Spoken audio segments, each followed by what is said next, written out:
mai, procurez-vous le guide de Porte ouverte Ottawa dans les cafés Bridgehead. Pour de plus amples renseignements, veuillez consulter le site ottawa.ca.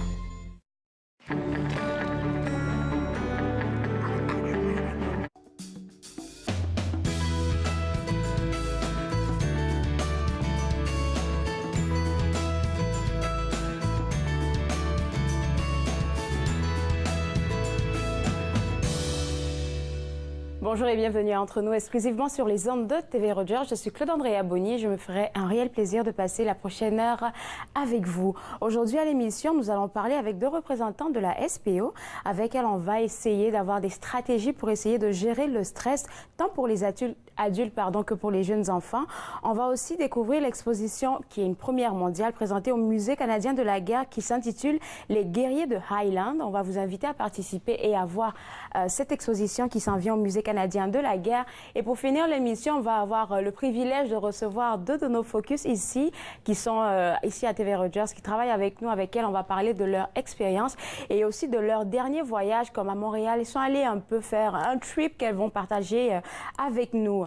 Mais avant que tout ça ne commence, j'ai plusieurs informations à vous donner. Je vais commencer par quelque chose que je trouve important qui s'en vient pour le mercredi 22. Alors, donc demain, évidemment. Donc, c'est le forum annuel francophone qui est organisé par le Conseil sur le vieillissement d'Ottawa, qui a pour thème la fin de la vie si on en parlait. On est tous obligés de passer par là, peu importe quel âge qu'on a. Là, on fait souvent face à ça, que ce soit un ami, que ce soit une personne un peu plus proche de la famille.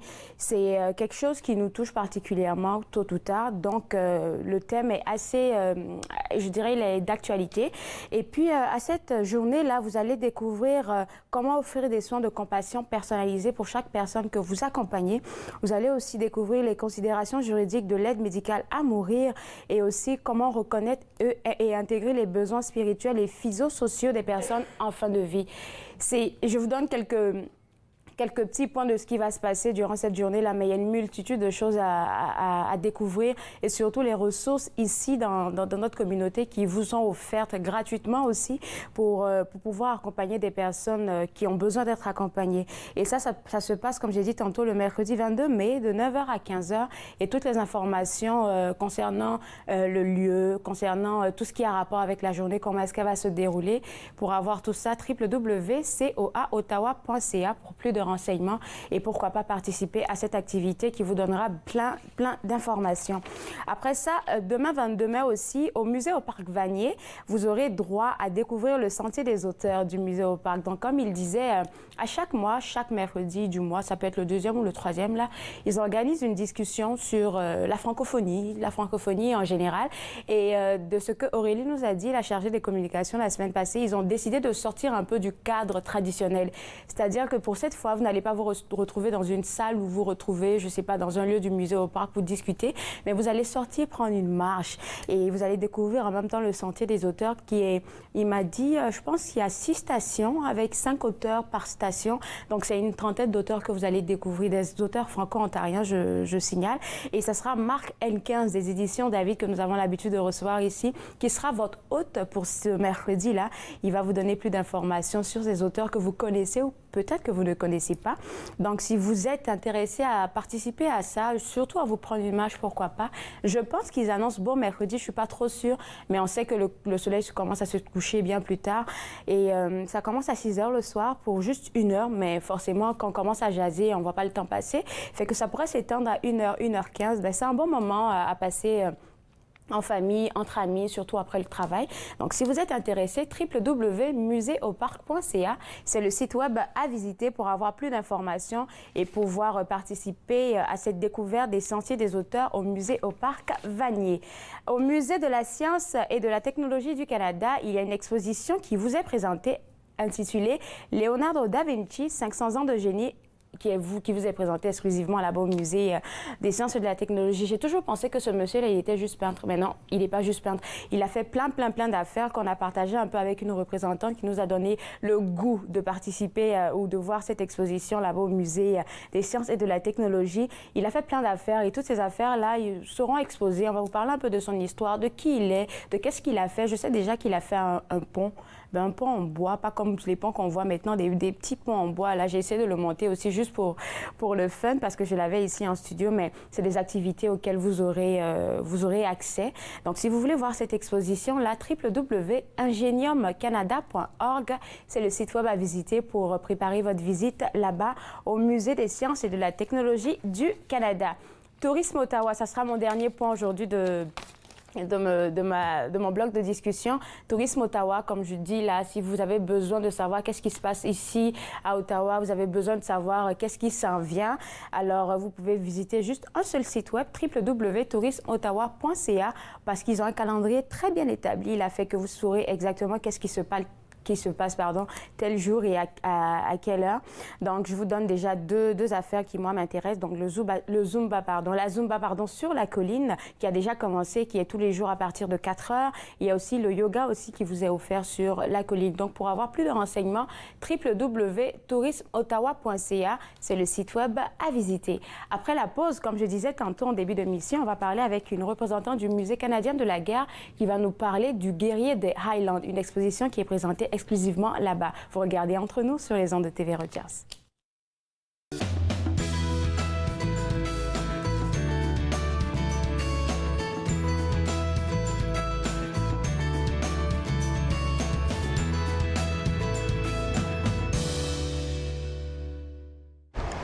Je mélange du brun avec du rouge. C'est toutes des couleurs chaudes dans le bois. Alors, je prends de la lisarin. Le peintre des 4 saisons, samedi 13h30 sur TV Rogers. Moi, je m'appelle Alexandre Belki et je travaille comme bénévole. Et moi, je préfère faire le CG, autre que des caméras ou les autres affaires. Une raison que j'ai choisi d'être un bénévole à Rogers, c'était plus pour mon futur. Donc, comme j'ai dit, j'aimerais aller travailler avec téléproduction ou même des films. Puis, je pense que TV Rogers, c'est la plus bonne idée. Est-ce que c'est une bonne idée pour l'expérience? Ils ont servi pour protéger notre patrie. Plusieurs sont maintenant sans abri. Ils se sont battus pour défendre notre mode de vie. Plusieurs font maintenant face à des luttes bien personnelles. Ils ont répondu à l'appel de notre pays. À notre tour de leur rendre hommage en étant au service de nos collectivités. Aidez-nous à aider les vétérans. Devenez membre de la Légion dès aujourd'hui. L'apéro avec Julie, vieillir en beauté. Je reçois Dr Alain Michon, médecine esthétique, Dr Chantal Chiasson, dentiste et Marie-Lou Mahoney, maquilleuse. L'apéro avec Julie, mercredi 15h sur TV Rogers.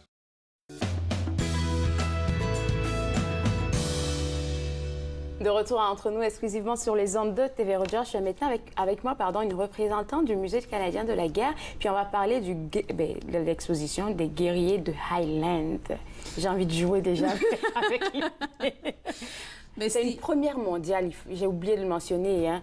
Oui, l'exposition n'a jamais été présentée avant et c'est une exposition créée par une compagnie en Écosse, bien entendu, si on parle des Highlands, c'est écossais, avec plus de 200 objets qui proviennent de plusieurs musées en Écosse et aussi des collections du Musée canadien de la guerre.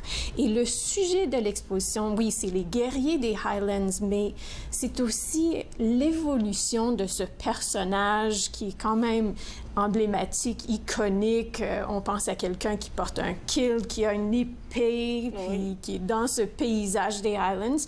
Mais aussi, on a des régiments militaires canadiens qui sont écossais dans leur tradition, dans leurs uniformes.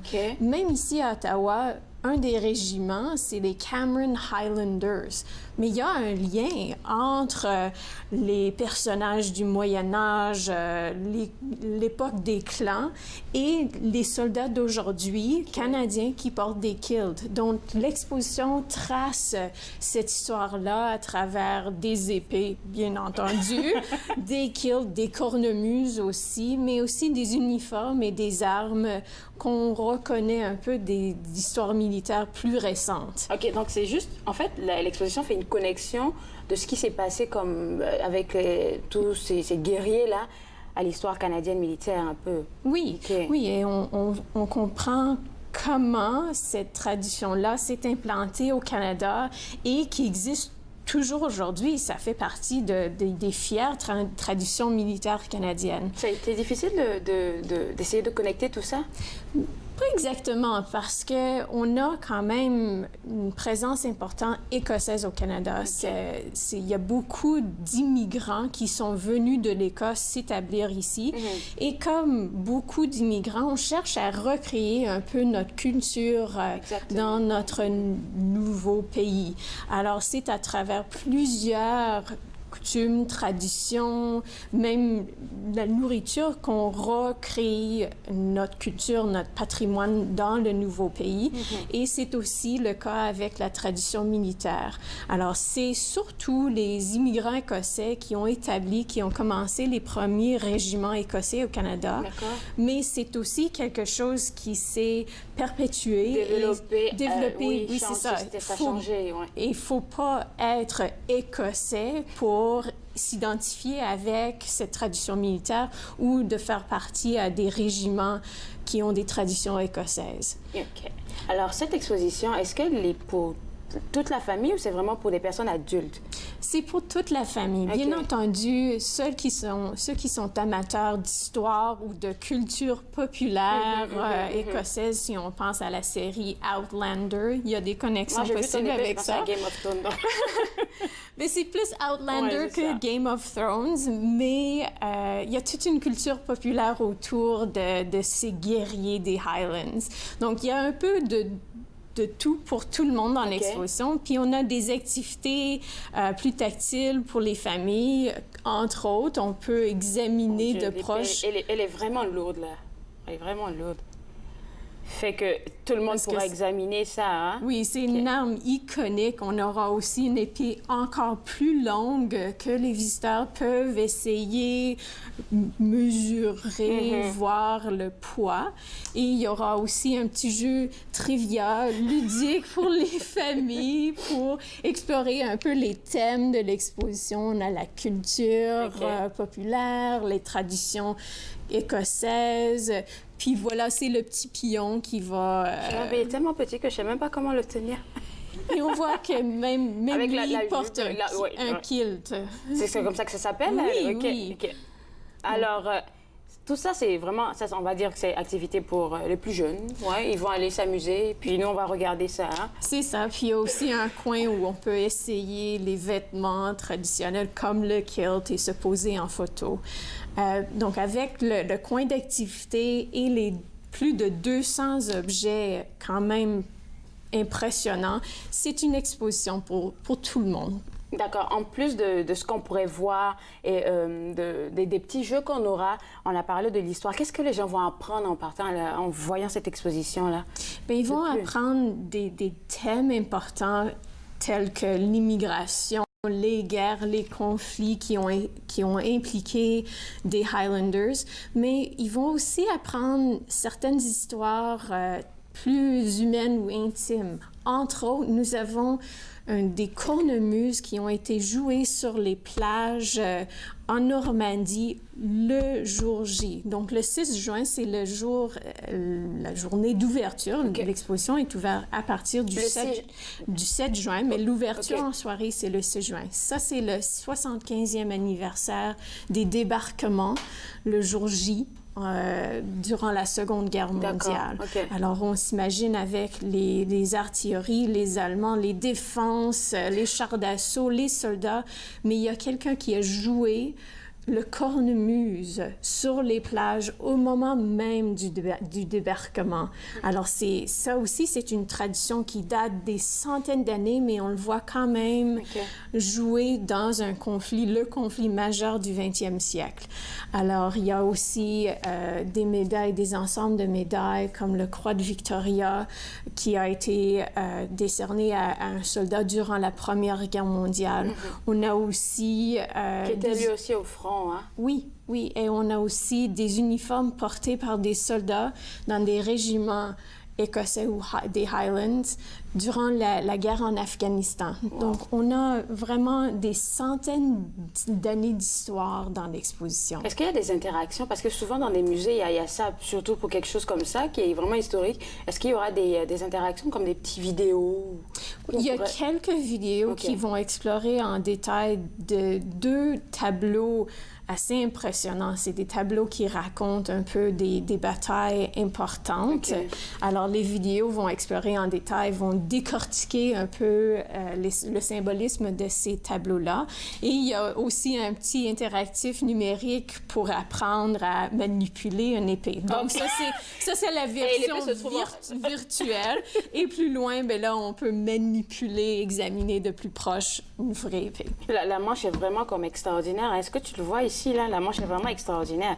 Est-ce qu'il y aura des gens, comme par exemple, pour expliquer un peu et tout ça? Oui, donc nos interprètes de programme vont être là. On a invité des experts en épée de venir former nos interprètes de programme. Pas de l'armée, ceux qui font qui offrent des cours d'escrime, surtout historiques. Donc, on va pouvoir expliquer les différentes parties, comment une épée est fabriquée, faire une comparaison entre les deux épées que nous aurons dans l'exposition. Parce qu'on a dit qu'il y avait une autre qui était beaucoup plus grosse. Oui, mais celle-là, on ne la touche pas. Hein? Oui, on peut toucher. OK, on aura tout touché. OK, d'accord. Alors, on va rappeler les dates, en fait. Donc, l'ouverture en soirée, c'est le 6. À quelle heure? À 6h30. Et après, dès le 7 juin, c'est ouvert au public jusqu'en mois de janvier. D'accord. Fait que pour les admissions, comment ça se passe? On a un ticket d'entrée, on rentre? Parce que là, il faut savoir. L'exposition, c'est compris avec le droit d'entrée au musée. D'accord. Donc, c'est disponible à la billetterie et en ligne. Et on se rappelle toujours que les jeudis soirs, c'est gratuit. Et cela comprend l'exposition spéciale. Pour les amis du musée aussi, c'est pareil, hein?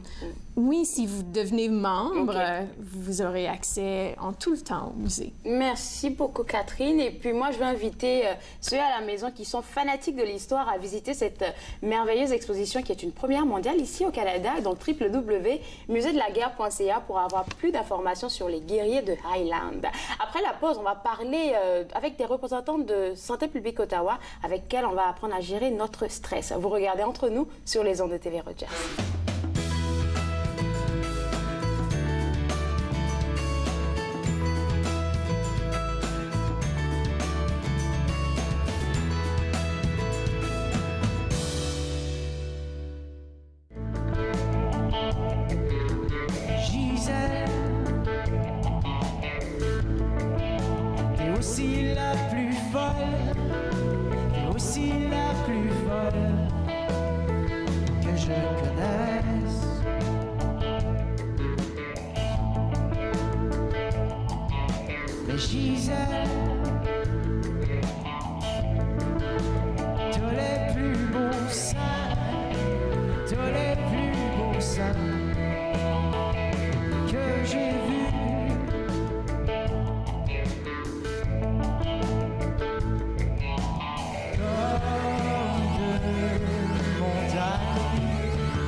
De retour à Entre nous, exclusivement sur les ondes de TV Rogers, je suis maintenant avec deux représentants de Santé publique Ottawa et avec elles, on va parler de la gestion du stress, mais à deux niveaux. C'est ça. Le stress chez les jeunes, les tout petits, et puis chez les adultes.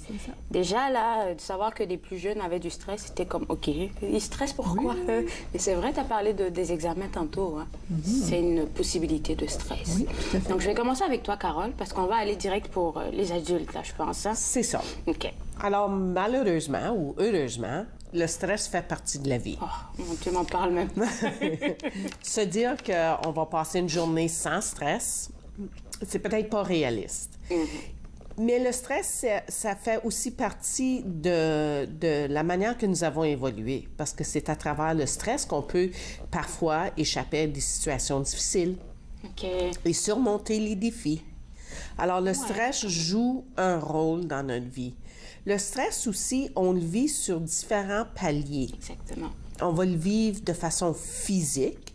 Alors, c'est ces signes-là qu'on va ressentir.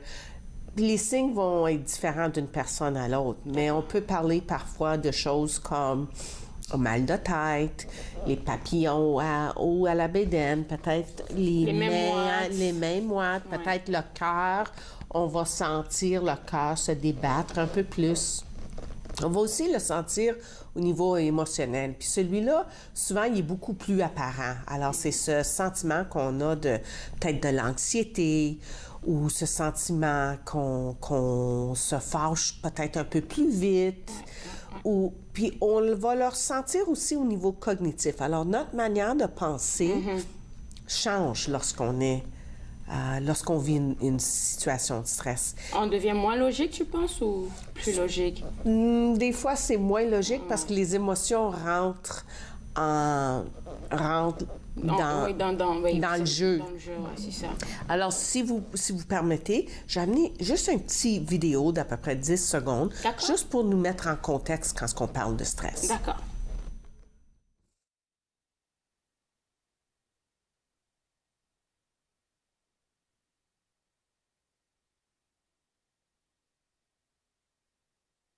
C'est Juliette. Elle est gérante d'un service de traiteur. Elle s'occupe de beaucoup de clients au cours d'une journée. Les dernières semaines ont été difficiles pour elle. Juliette arrive à peine à s'occuper de la clientèle régulière parce qu'une grande partie de son temps est consacrée à un nouveau client qui pourrait lui apporter de bons revenus d'affaires. Elle remarque qu'elle fait plus d'erreurs que d'habitude et qu'elle doit travailler plus tard pour rattraper les commandes de la journée. Juliette est stressée et fait de son mieux pour que tous ses clients soient satisfaits. Elle se demande comment prioriser toutes ses tâches et prendre la meilleure décision possible. Que la situation qu'elle vit va avoir des répercussions sur elle. Sur elle, son travail et tout, en fait. Hein. Alors, le premier point pour gérer son stress, c'est reconnaître ses signes. Parce qu'on est tous individuels. Puis un stress, c'est quelque chose qui se bâtit. C'est pas quelque chose qui arrive à un 10 sur 10. Souvent, il y a des petits signes qui vont arriver avant. Alors, c'est apprendre à mieux se connaître. Pour reconnaître que, OK, là, j'ai un feu vert, alors il n'y a pas de problème. Hop là, c'est peut-être un feu jaune pour prévenir le feu rouge. Puis le feu rouge, c'est là vraiment où est-ce que c'est comme le volcan qui... Puis ça arrive qu'on se contrôle plus, en fait, à ce moment-là. C'est ça. Alors, c'est pour ça que c'est la première chose pour vraiment gérer son stress, c'est mieux se connaître. Ça, c'est bien dit. Parce que pour mieux pouvoir faire face à une situation. C'est ça. Puis mieux aussi reconnaître. Est-ce que ça, c'est une situation qui va évoluer vers un 10 sur 10 ou ça, c'est une situation qui est peut-être pas un 10 sur 10? Puis de là vient aussi, j'ai amené un petit graphique, parce que si on regarde une situation comme 100%, 90%, c'est vraiment la manière qu'on vit une situation. Puis le 10 %, c'est la situation comme telle. Oh mon Dieu, on crochit les affaires. Mais on l'a tout vu où est-ce que deux personnes peuvent vivre la même situation. Puis une personne va la vivre d'une manière, puis l'autre personne va vivre d'une autre manière. C'est vrai. La situation demeure la même. Ce qui a changé, c'est la perception, de la personne elle-même. Dans le cas de Juliette a vraiment quelque chose à faire là-dedans. Parce que Juliette se sent dépassée par les activités au travail. Il faut qu'elle travaille plus tard, à moins de sommeil. On peut voir là, que ça commence à faire un peu comme un cercle vicieux, mais elle a un choix à faire. Elle ne peut pas changer la situation, elle peut changer de la manière qu'elle va voir Exactement. la situation. Ça me fait penser que souvent, ça arrive que même dans une famille, c'est pas mon affaire, mais tu te sens stressé parce que quelqu'un vit quelque chose. Puis comme tu dis, là, apprendre à se connaître te permet de mettre de la distance en ce que tu sembles ressentir et puis toi, ton toi, en fait. Puis c'est important, ça aussi, parce que là, tu vas être en meilleure mesure d'aider la personne. C'est vrai. Parce que c'est pas mon problème, c'est pas ma situation, c'est pas à moi de résoudre. Ouais. Moi, je suis ici pour appuyer, oui. pour soutenir la personne qui vit la situation. Alors là, on peut voir que ça peut être un petit peu, puis on s'entend Oui, c'est ça. que c'est un peu comme un muscle. C'est quelque chose qu'on doit bâtir avec le temps. Tu sais, c'est pas quelque chose qu'aujourd'hui, la madame a dit ta. Alors ce soir, boum, badaboum, je suis prête et je gère mon stress. Ça marche pas comme ça. Non, c'est comme un muscle, c'est de l'exercice, ça, dans le sens que ça prend de la pratique. Ouais. Puis on va tout avoir nos propres stratégies pour gérer le temps. Une pour moi, OK. il a fallu que j'apprenne à dire non. Ah. Ça, là, il y a beaucoup de monde qui doivent apprendre à le faire, là. Ouais. Parce que quand quelqu'un te demande de l'aide, on veut tous aider. On veut toujours être bien avec les autres, en fait. Ouais. Mais des fois, aider quelqu'un d'autre va me faire plus de tort à moi. Alors, pis si je ne m'occupe pas de moi, je ne pourrais pas m'occuper de qui que ce soit. Ouais. Ouais. Alors, pour moi, je sais qu'il a fallu que j'apprenne à dire non. Il faut aussi apprendre à reconnaître nos faiblesses et nos forces. Il y a certaines situations, pour mille et une raisons, on le sait. Les fêtes. Le temps des fêtes peut être un temps turbulent, puis peut être un temps difficile. Mais si c'est comme ça à chaque année, je le sais que ça s'en vient. Y a-tu, ça c'est une de mes faiblesses, y a-tu quelque chose, est-ce que j'ai des forces qui peuvent m'aider à mieux gérer une situation comme ça? Parce que je le sais que ça s'en vient. Les lignes aux épiceries le vendredi soir. Oh, mon Dieu. Isabelle qui sourit déjà, vous, là, Je les connais. C'est toujours là. Toujours les mêmes C'est toujours affaires. là. Alors, y aller puis m'attendre que ce vendredi soir va être l'exception à la règle, c'est ma perception que, OK, ça devrait être comme ça, mais ça sera pas comme ça. Alors, ce que je me fais plus de tort que de bien, alors visant sur mes forces et mes faiblesses, Exactement. est-ce que c'est le meilleur temps pour moi d'aller faire mes emplettes? Il faut choisir son bon temps. Puis ça me fait penser, parce qu'on a laissé un peu Isabelle en dehors de notre conversation, mais juste pour revenir à ce que Carole disait, elle, par exemple, sa stratégie, la première, c'est apprendre à dire non. Est-ce que vous aussi, vous avez développé certaines stratégies par rapport? Oui, puis moi, c'est beaucoup l'organisation, être organisé, un petit peu comme tu disais dans le temps des fêtes, être capable de faire des choses à l'avance pour pas arriver où on n'est pas capable de gérer ce qui s'en vient. Alors ça, c'est aussi, puis je vais en parler, c'est une technique qu'on peut apprendre à nos jeunes aussi, parce que souvent, ça va être appris plus jeune. Les parents ont un gros rôle à jouer, puis c'est ce dont je vais vous parler. Donc, on va rester focus sur les jeunes. Bon, d'accord, je te garde avec moi sur le côté, et puis je reviens à Carole. Oui. Donc, apprendre à dire non, ça, c'était pour toi.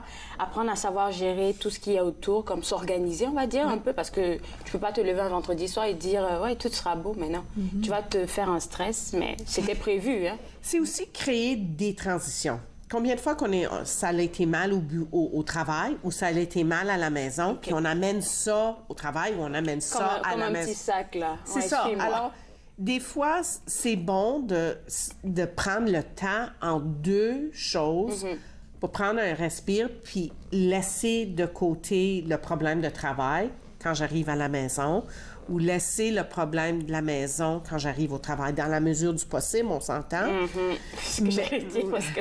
C'est plus facile, mais si on pratique, si on fait de ça une pratique, que le travail, là, l'échéance que je peux pas rencontrer, elle va être là demain matin. Oui. Que je m'inquiète de ça en faisant un souper ou pas. Ça va rien changer. Ça va rien changer. Mais si mes enfants ont besoin de moi pour les aider à faire des devoirs, c'est important de pouvoir dire « OK, ça, il faut que je mette ça de côté pour le moment parce que là, j'ai quelque chose d'autre à faire. » Alors, c'est essayer dans la mesure du possible. C'est bien facile à dire ça. Puis c'est très difficile à faire, mais ça commence en étant conscient, puis en pratiquant. Les journées où ça va bien, ah oui, bon, aujourd'hui, je retourne chez nous, je prends des grandes respirations. Ça compte beaucoup hein, en pleine période de stress, là, de respirer. Oui. On l'oublie souvent. Bonne technique. Ouais. Parce que le stress, c'est comme un cercle vicieux. Puis les grandes respirations, c'est des fois un court-circuit. Alors, c'est ça qui nous aide à redescendre. Au lieu de continuer à courir dans la rue, dans la roue, parce que des fois, c'est ça qu'on a besoin de faire, c'est prendre un petit peu de recul. Puis des fois, c'est parler à quelqu'un. Parce que la conversation qui se passe entre nos deux oreilles, là, est comme circulaire. Mais quand on commence à parler à quelqu'un, là, tout d'un coup... On se décharge d'un poids, en fait. Hein? Alors, c'est comme le ballon qui grossit, puis là, on y met une épingle dedans. Le ballon dégonfle, puis on va le sentir aussi quand on commence à en parler à voix haute, que tout d'un coup, les épaules redescendent, puis on se sent plus capable de respirer, on se sent moins capable. Puis de l'autre côté de la médaille, si quelqu'un commence à m'en parler, j'ai pas besoin d'avoir toutes les réponses. Souvent, c'est simplement écouter. Ouais.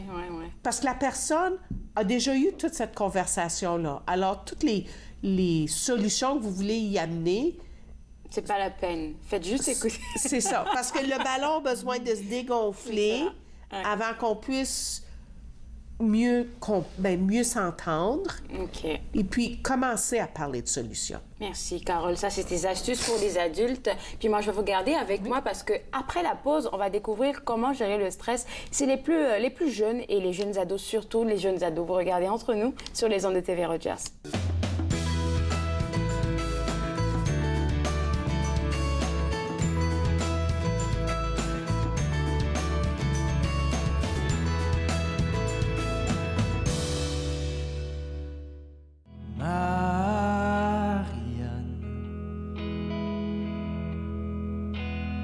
Qu'est-ce que tu fais là, au milieu de ma chambre,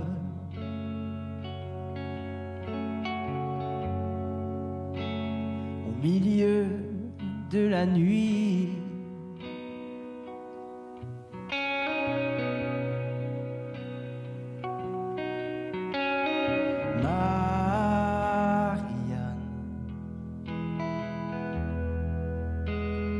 Tellement délicate,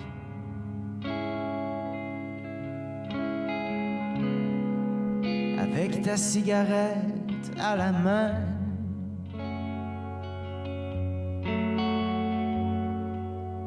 et le soleil entre tes seins.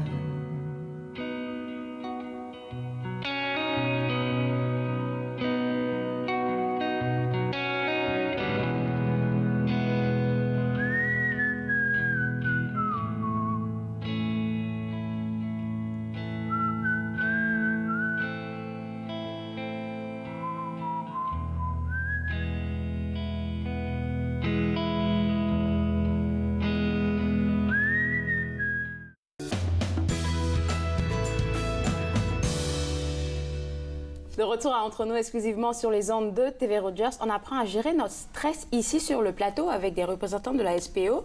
En premier lieu, on a parlé des adultes, comment essayer de gérer un peu tout ça. Je pense que c'est le plus dur à faire là hein, pour les adultes. Mais il y a aussi le cas des jeunes enfants et puis même des ados après.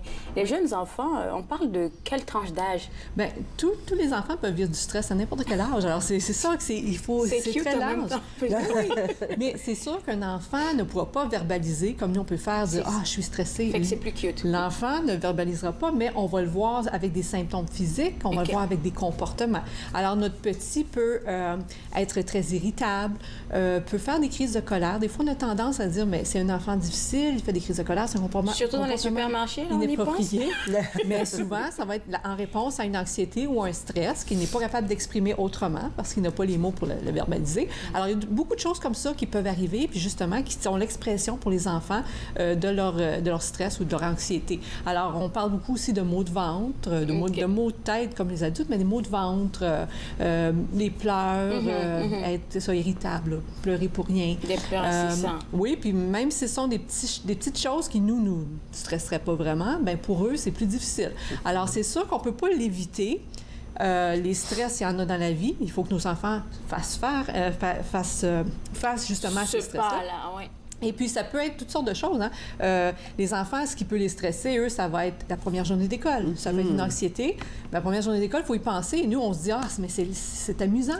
Et ça peut être un stress positif aussi. Mais l'enfant va, surtout quand il fait de l'anxiété, ça, c'est plus l'état mental d'agitation dans lequel il va être. Mais des fois, il exagère les conséquences négatives que ça peut avoir. Est-ce que je vais avoir des amis? Est-ce qu'ils vont m'aimer? Est-ce que je vais rester toute seule? Il pense à tout ça quand même. Oui, tout à fait. C'est vrai que nous, on y pense pas.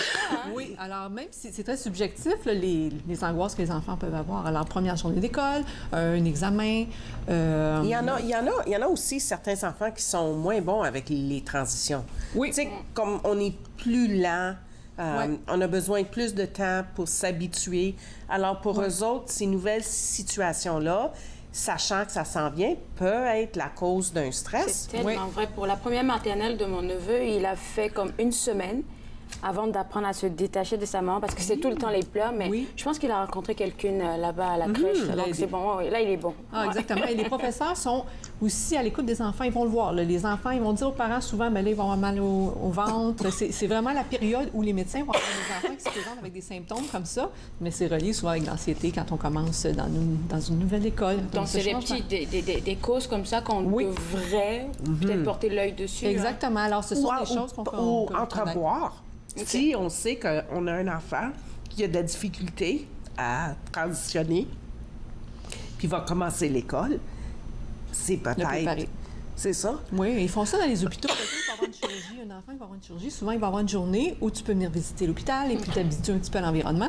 Et puis, ça fait en sorte que tu te sens plus à l'aise quand t'arrives la journée de la chirurgie. Donc, c'est ce qu'on voit.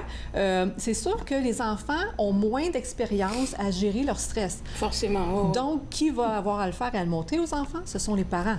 Donc, ce qui va arriver, c'est que les parents doivent, en fait, essayer de diminuer tout ce qui peut stresser l'enfant. Donc, ce sera peut-être de nous gérer notre propre stress, notre propre anxiété.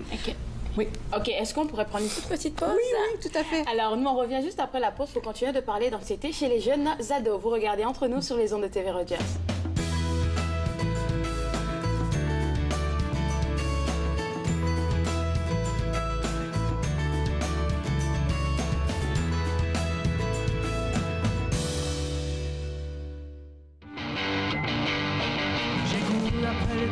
J'ai menti à la lune, j'ai couru après les mots et j'ai menti à ma plume. J'ai mis mon cœur sous les ciseaux et ma tête sous l'enclume entre le feu et mon marteau. Je me suis forgé un costume.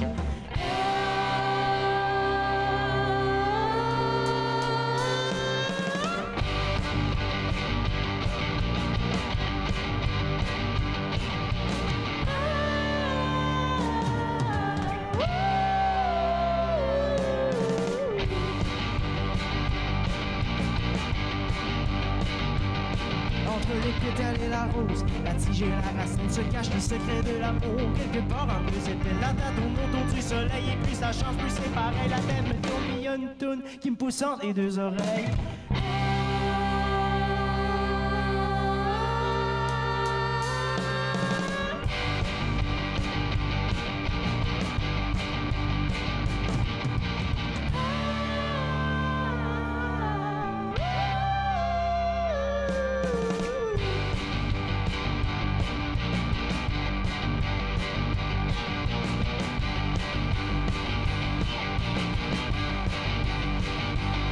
Que je fasse la guerre ou que je fasse l'amour, que je presse contrer le four, que je pogne la route ou que je pogne la trail en pouling, tous les chemins se mettent.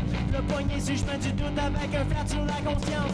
La mise à plein les bras puis les yeux plus gros que la...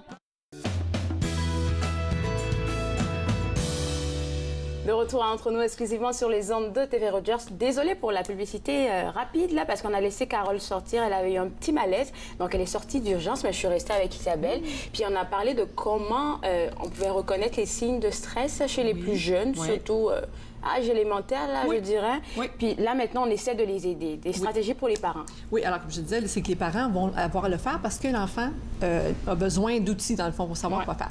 Donc, alors, pour gérer le stress, c'est ce qu'on peut faire, c'est justement de gérer notre propre stress parce que nous-mêmes, en étant toujours fébrile, l'enfant peut absorber ça et puis il peut devenir effectivement stressant. D'énergie, en fait. Exactement, l'environnement. Alors, c'est quelque chose qu'on peut faire au niveau de l'horaire, parce que les parents, on veut que nos enfants essaient tout, toutes les activités parascolaires, à l'école, l'harmonie, le sport.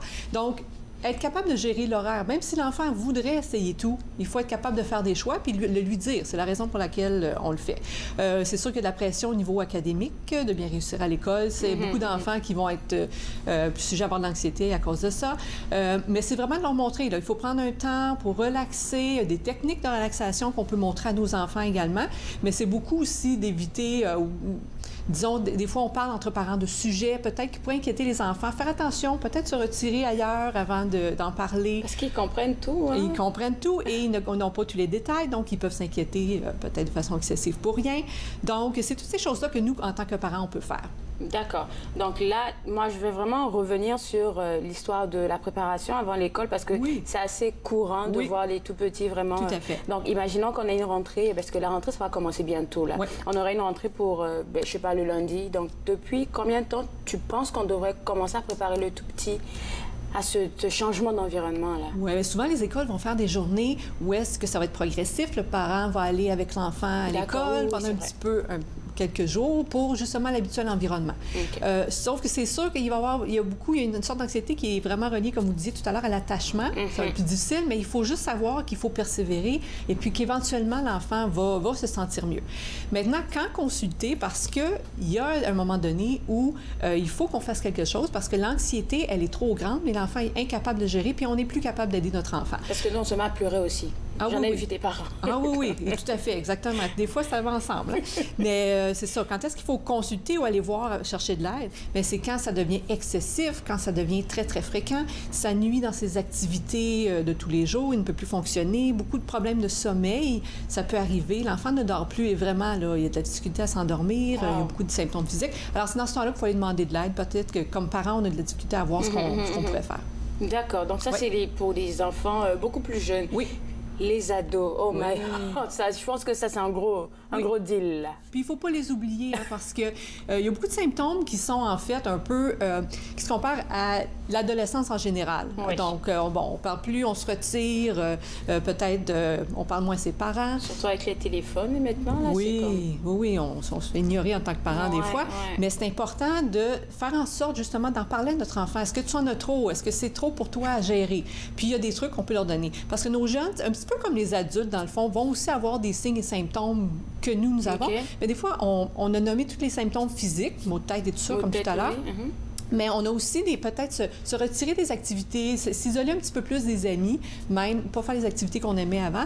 Et puis, on peut avoir comme symptôme aussi commencer à avoir des crises de panique. Alors, difficulté à respirer, on ne sait pas trop ce que c'est, l'hyperventilation. Et c'est des fois relié justement à une angoisse, un stress, on en a trop, on n'est plus capable de gérer.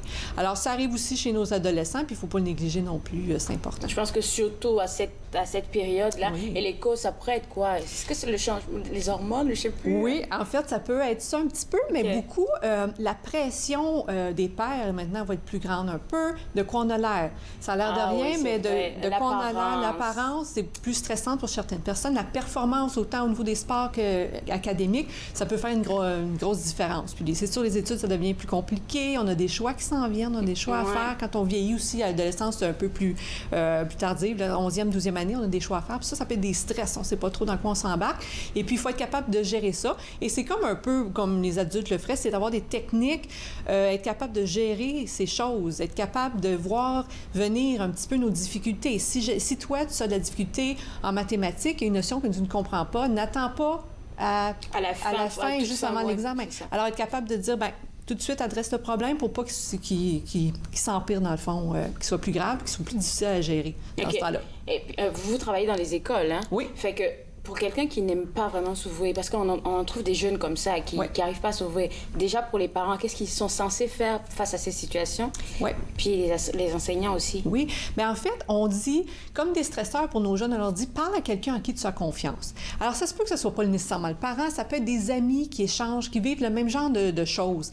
Alors, ça peut être ça, et quand ça devient trop difficile, l'enfant vraiment n'est plus capable de fonctionner, bien là, c'est sûr qu'il faut aller demander de l'aide.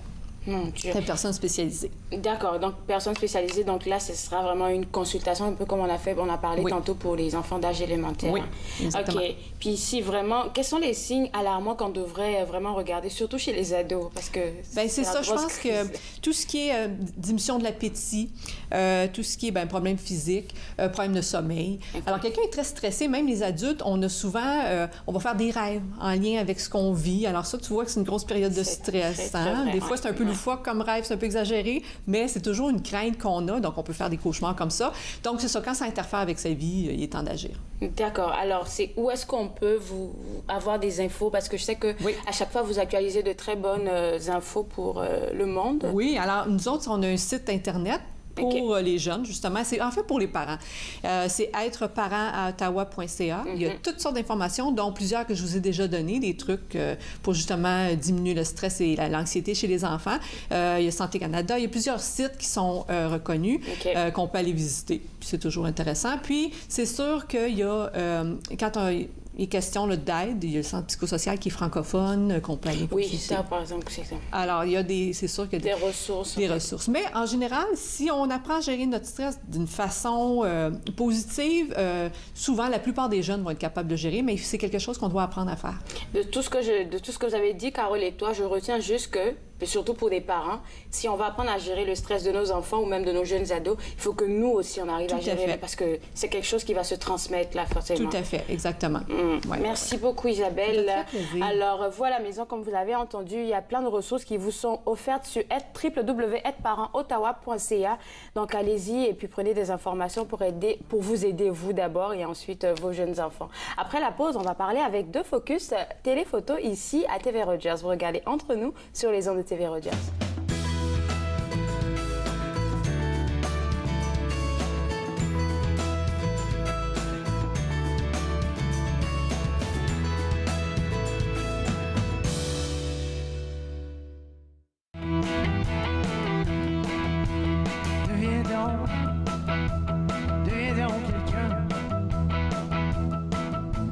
Quelqu'un dont tu rêves depuis longtemps. Fais-toi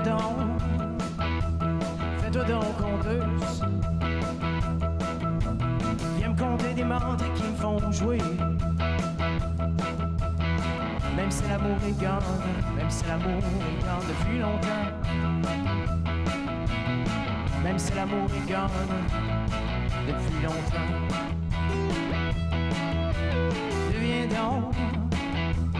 Deviens donc quelque chose. Quelque chose dont tu rêves depuis longtemps. Fais-toi donc danseuse. Viens me faire danser des danses qui me font jouer. Même si l'amour est gone, depuis longtemps. Même si l'amour est gone, depuis longtemps. Même si l'amour est gone, t'es pas obligé de partir avec. Même si l'amour est gone, t'es pas obligé de partir avec.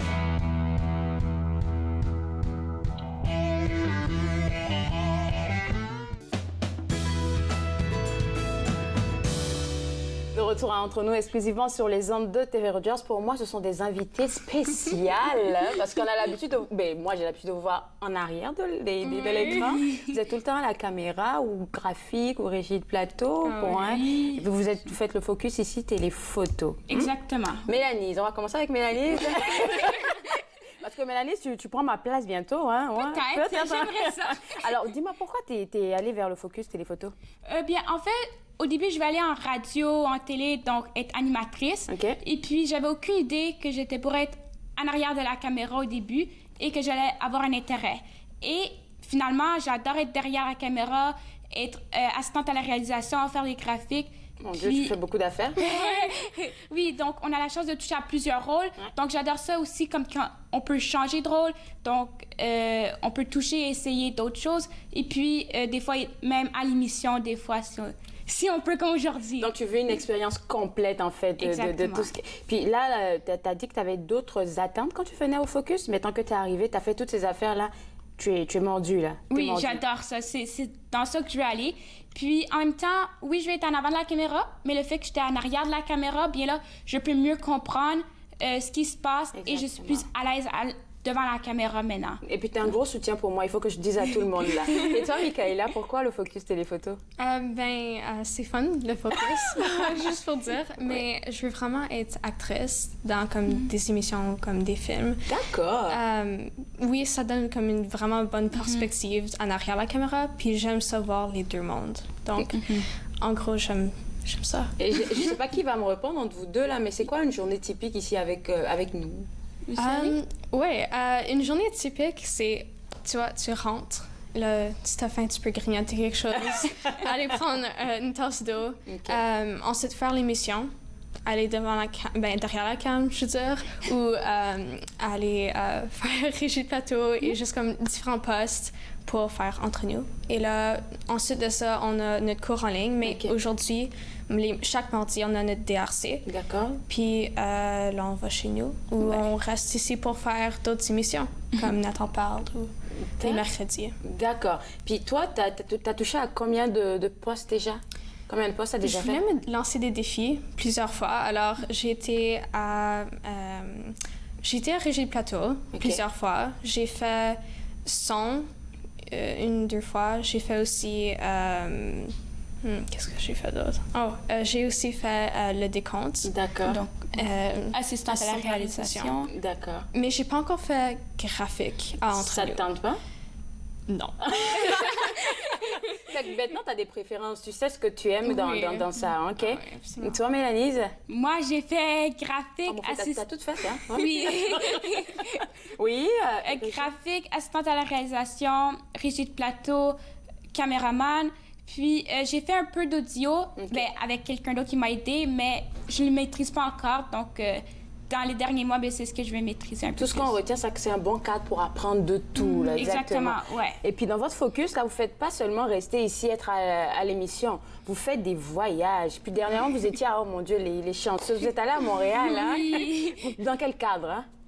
Pourquoi vous êtes allée? Donc, en fait, on est allé pour aller voir un peu les arrière-scènes de l'émission Génial.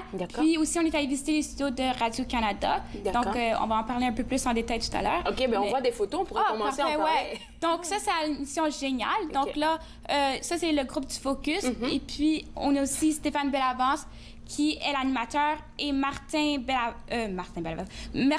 Carly, pardon, qui est le scientifique. D'accord. Alors, quand vous êtes allé à cette émission, là, forcément, vous avez eu... c'est quoi? Qu'est-ce que vous avez aimé de cette expérience, déjà?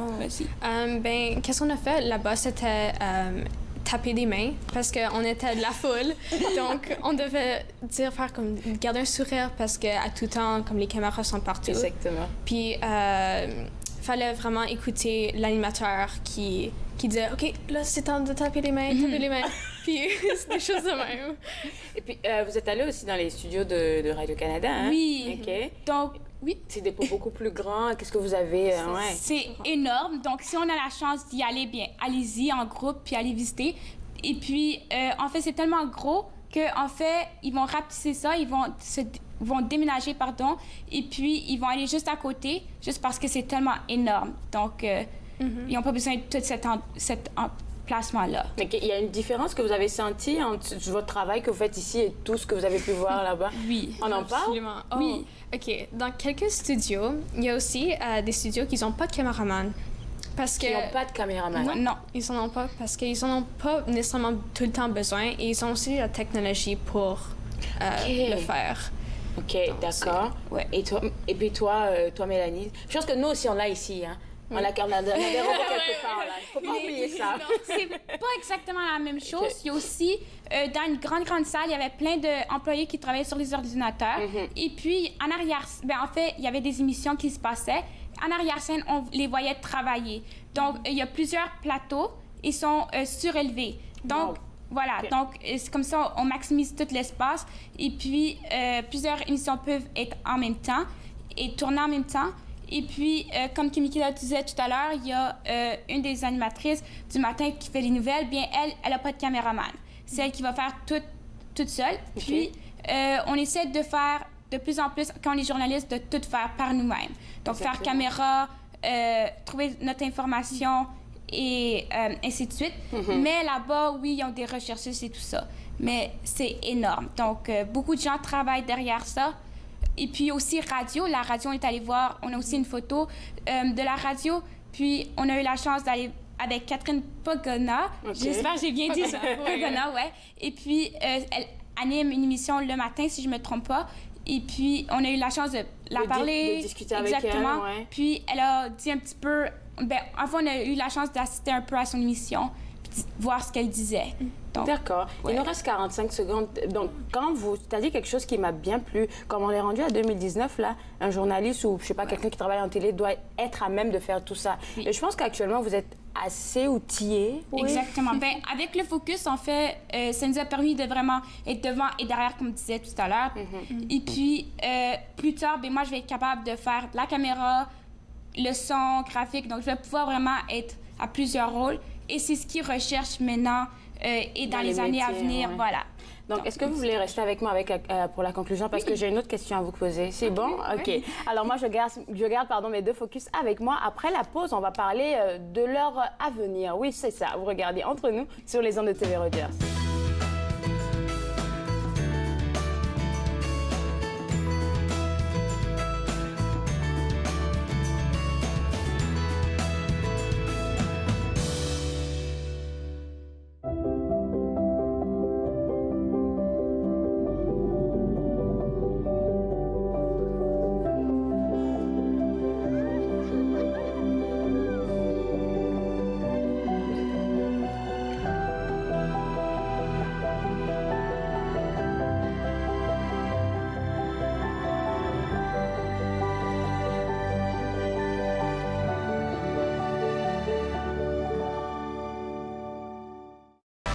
À la prochaine émission, je discute avec le couple Alex et MJ, des YouTubeurs qui voyagent autour du monde en produisant 350 vidéos sur YouTube pour Canal Évasion et le groupe Média TFO. Suivez-moi, jeudi 20h, sur TV Rogers.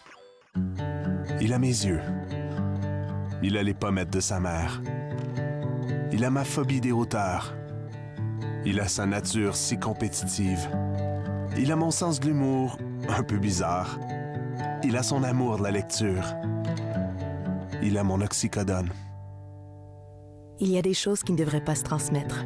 Gardez vos médicaments d'ordonnance sous clé ou rapportez-les. Apprenez-en plus à sécurisezvosmédicaments.ca. Un message de Jeunesse sans drogue Canada. Si vous aimez les histoires de chasse, vous passerez par chez nous. Écoutez M. Bernard Paquette qui va vous en conter une bonne.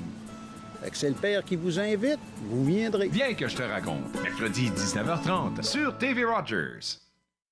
De retour à Entre nous exclusivement sur les ondes de TV Rogers. Je continue à jaser avec mes deux copines de ce jour. Et puis, vous êtes allées travailler, hein, on va dire ça, mais vous êtes aussi amusées un tout petit peu. Oui. Et puis là, qu'est-ce qu'on voit à l'image, là? Donc, présentement, ça, c'est la dernière activité qu'on a fait. Et puis, c'était à la Basilique Notre-Dame de Montréal. Et puis, c'est le spectacle Aura, donc le son et lumière. Puis, c'est juste magnifique. C'est peut-être 30 minutes. C'est ça, c'est juste magnifique. Ouais, j'ai pas de mots à décrire ce qu'on a vécu. Et puis, t'as pas besoin d'être chrétien, religieux pour ça. Oui, c'est à la Basilique, mais c'est super cool. Alors, il va me rester qu'à 30 secondes, on va le dire. Hein? Qu'est-ce que tu te vois faire plus tard, après le focus, parce qu'il termine bientôt, hein? Après le focus, je prévois revenir pour être bénévole et aller en radio. D'accord. Et toi? Je pense aller à l'école, la cité collégiale. En quoi? Télévision. Il y avait un sorte de cours qui me Puis après, tu vas plus t'en aller vers ce que tu voulais faire comme être actrice. Hein? Ouais, c'est ça. Cinéma, ouais. Ben, je vous souhaite bonne chance. Je pense que demain, vous retournez à vos caméras, c'est ça? Oui. Ben, merci d'avoir partagé tout ça avec moi. Et vous, à la maison, vous voyez, vous pouvez soit être dans le focus ou même être bénévole. Ici, à TV Rogers, nous, on vous attend. Demain, à l'émission, on va parler avec Lisa Razin du RGA. Elle va nous faire le point sur la 35e édition de leur gala. On se voit demain. Bye. Faites-nous part de vos commentaires en composant le 613-521-2323 par courriel sur Facebook et Twitter.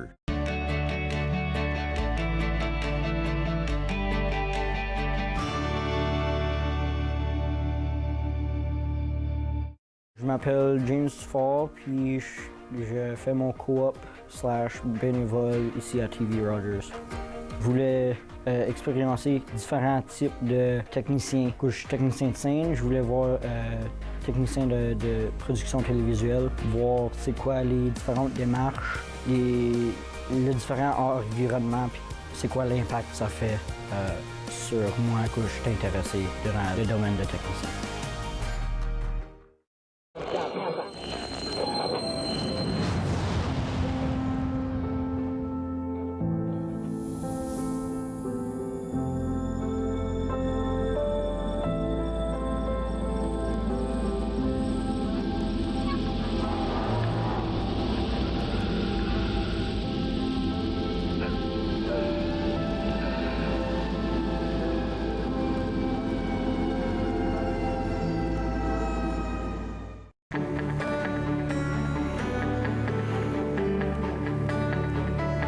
Regardez TV Rogers, Ottawa.